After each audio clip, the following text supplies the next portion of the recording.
مساجد کو تباہ کرنے والے، مراکز اسلامیہ پر خود کو حملے کرنے والے، دین کے حقیقی جو امن کی تصویر ہے اس کو بگاڑنے والے نفرتوں کے سوداگر کبھی بھی دین کے نمائندے نہیں ہو سکتے، کبھی بھی اسلام کے پیروکار نہیں ہو سکتے۔ اور جو اسلام کا نام لے کر مسلمانوں کو قتل و غارت اور کشت و خون کا بازار گرم کر کے اذیت پہنچاتے ہیں، حملہ ہوا، نمازی شہید ہوئے، صرف جمرود کا واقعہ نہیں ہے، جہاں کہیں بھی مراکز اسلامیہ پر، مراکز دینیہ پر جہاں کہیں بھی حملے ہوتے ہیں ہم ان کی مذمت کرتے ہیں۔ جمرود میں پیش آنے والا واقعہ ہو یا اس طرح کے دیگر ایسے واقعات کہ جن میں مساجد، مدارس یا دیگر اداروں پر حملے کیے جائیں اور وہاں بے گناہ لوگوں کو شہید کیا جائے، اس طرح کے واقعات یقیناً قابل مذمت، قابل نفرت ہیں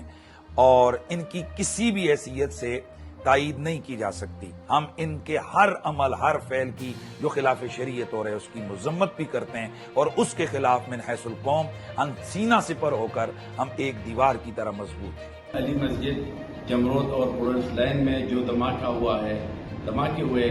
تمام علماء کرام اس کے بھرپور مذمت کرتے ہیں، کیونکہ دین اسلام سلامتی، امن امان کا دین ہے۔ مسلمان کا قتل کرنا منع اور حرام ہے، ہر مذہب میں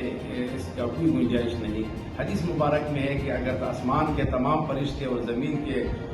انسان اور جن نے مل کر ایک انسان کو قتل کرے تو تمام کو اللہ تعالیٰ ایک کے بدلے جہنم میں ڈال دے گا۔